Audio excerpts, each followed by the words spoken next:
केंद्रीय बजट 2026-27 अब बस कुछ ही दिनों में पेश किया जाएगा। वित्त मंत्री निर्मला सीतारमण 1 फरवरी 2026 को रविवार के दिन लोकसभा में इसे पेश करेंगी और इस बार का बजट बहुत सारी उम्मीदें लेकर आने वाला है।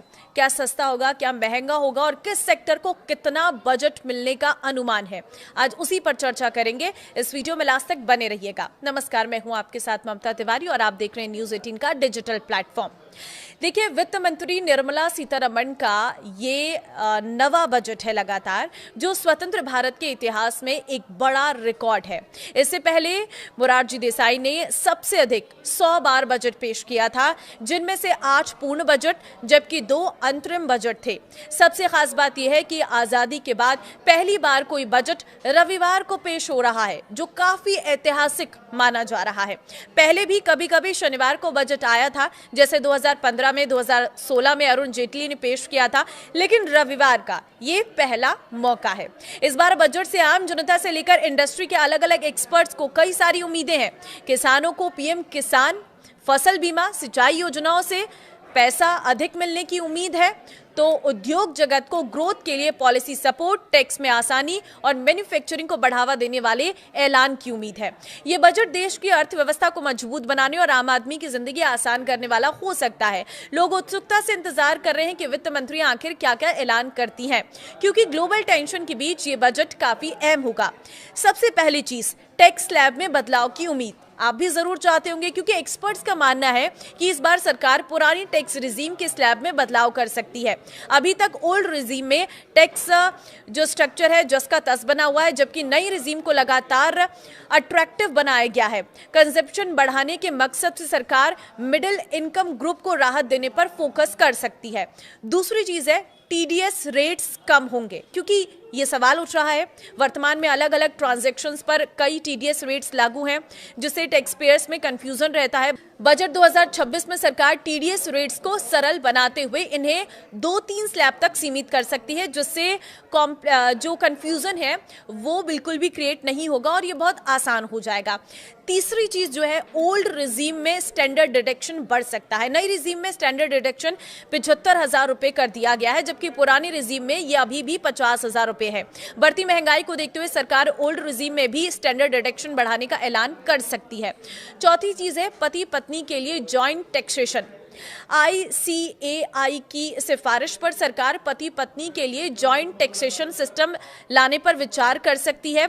इससे परिवार की कुल टैक्स लायबिलिटी कम होगी और टैक्स सिस्टम संतुलित बन सकता है।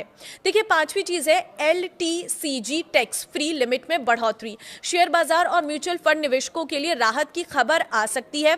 सरकार लॉन्ग टर्म कैपिटल गेन्स की टैक्स फ्री लिमिट को 1.25 लाख रुपए से बढ़ाकर 1.5 लाख रुपए कर सकती है। देखिए, बढ़ती महंगाई के बीच आम आदमी के लिए सबसे भारी बोझ घर और इलाज से जुड़ा खर्च माना जाता है।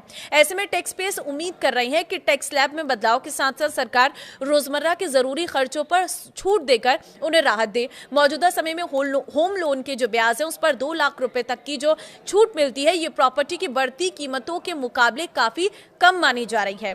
दूसरी चीज है कि बजट 2026 से मिडिल क्लास रोजगार से जुड़ी कई उम्मीदें लगाए बैठा है। उन्हें उम्मीद है कि सरकार बजट 2026 में रोजगार और स्किलिंग को प्राथमिकता देगी, जिससे नए रोजगार का सृजन होगा और मिडिल क्लास को इससे फायदा मिलेगा। रोजगार बढ़ने से घर में आमदनी बढ़ेगी। साथ ही अगर सरकार MSME लोन में युवाओं पर ध्यान देती है तो स्वरोजगार के कई नए रास्ते खुल सकते हैं। वरिष्ठ नागरिकों के लिए नई टैक्स स्कीम उतनी आकर्षक नहीं है। बुजुर्गों को स्वास्थ्य और इंश्योरेंस खर्चों पर राहत की जरूरत होती है। ऐसे में उन्हें मेडिकल खर्चों में सरकार की ओर से बड़ी राहत मिल सकती है। अगर ऐसा होता है तो बुजुर्गों को काफी फायदा होगा। उद्योग जगत का मानना है कि इस बार बजट में आर्टिफिशियल इंटेलिजेंस AI इंफ्रास्ट्रक्चर को प्राथमिकता मिलनी चाहिए। हैप्पीएस्ट माइंड्स के CEO के अनुसार भारत को केवल AI का उपभोक्ता नहीं बल्कि ग्लोबल लीडर बनने की दिशा में आगे बढ़ना चाहिए। इसके लिए स्वदेशी हार्डवेयर, डेटा सेंटर, स्टार्टअप्स को सपोर्ट, टैक्स इंसेंटिव्स और इसके साथ ही स्किलिंग प्रोग्राम की जरूरत है। बाजारों को भी बजट से उम्मीद है, क्योंकि निवेशकों को इनकम टैक्स में राहत करीब 11.512 लाख करोड़ के टैक्स खर्च और फिजिकल डेफिसिट को 4.4% के आसपास रखने की उम्मीद है। कुल मिलाकर बजट 2026 से यह अपेक्षा की जा रही है कि वो ग्रोथ, रोजगार और इनोवेशन तीनों को नई गति देगा।